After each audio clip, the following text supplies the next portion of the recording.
The horror comedy genre is a hard one to pull off. Sure, you have certified classics like Shaun of the Dead, Return of the Living Dead, and The Evil Dead 2. Critics and audiences adore those films, and they are universally loved. But for those looking a little bit deeper, there's a ton more fun to be had. Okay, not all of these movies will be loved by the mainstream, but I will always adore films like Sleepaway Camp 2, Slumber Party Massacre, and heck, even the Ginger Dead movies can be a real hoot with the right people. These films won't be winning any Oscars, but many have grown a cult status over the years. At the end of the day, it's about entertainment. Sometimes we just need to turn off our brain and enjoy the absurdity of it all. 2021's Buzz Cut fits the latter category perfectly. With enough exposure, Buzz Cut can become a fun cult classic that many will enjoy for years to come. Oh, by the way, welcome to the HellBound Horror Show.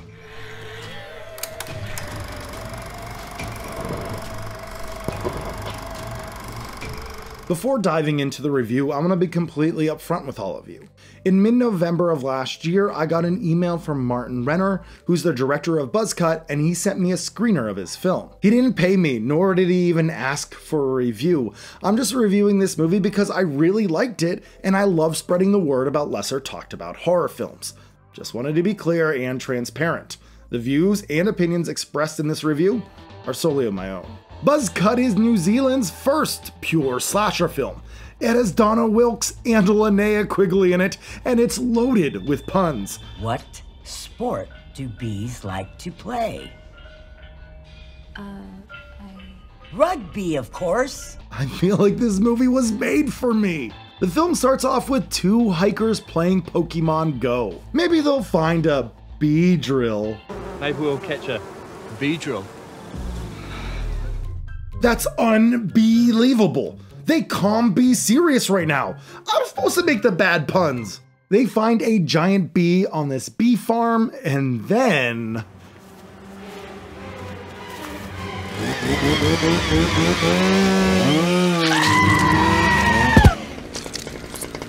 It's a solid opening that perfectly encapsulates the dumb fun that's about to be had.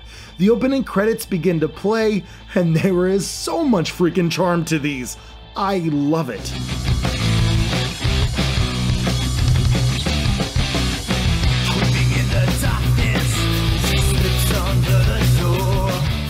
Next, we're introduced to the cast, and holy crap, we have a ton of characters. Most movies have a hard time balancing this many actors. There are some characters that aren't as developed as others, and some that aren't as memorable, but overall, the cast is mostly gold.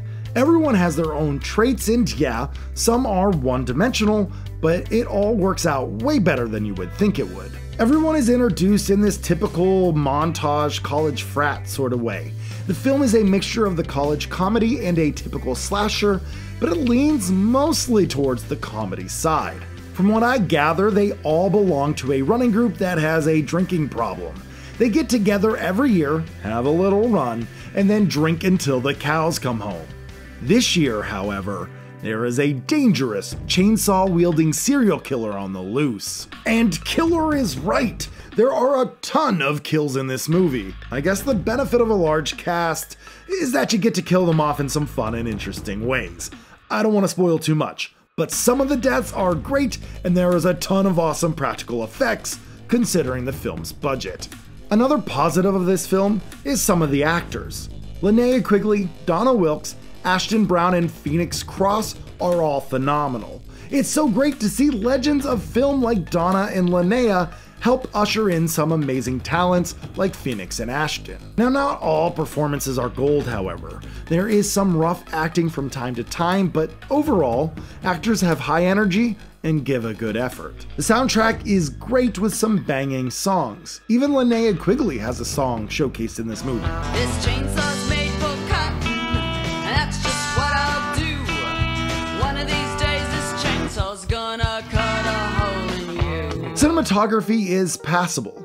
There's nothing groundbreakingly great, but in the same breath, there isn't too much that takes you out of the film either. It all flows really well. My biggest gripe with the film is that some of the night shots seem too dark. Some night shots are well lit and they look great, but others are just too dark. Now, even though I've gushed over this movie, it doesn't mean the film is perfect. Sometimes expectations need to be in check when seeing independent films, and this is an independent film. Martin Renner funded this movie almost 100% by himself.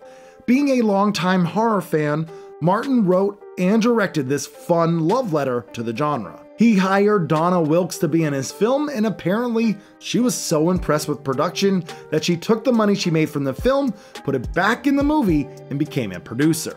She also called her friend Linnea Quigley to be in the movie as well, so thank you for that. Martin knew he needed an iconic slasher villain, and one day while at a honey shop, he saw a mannequin dressed with a beekeeper suit, and everything clicked. The beekeeper slasher villain looks great, and it really stands out as something natural and unnerving. Martin and his crew were about 80% through production when COVID hit.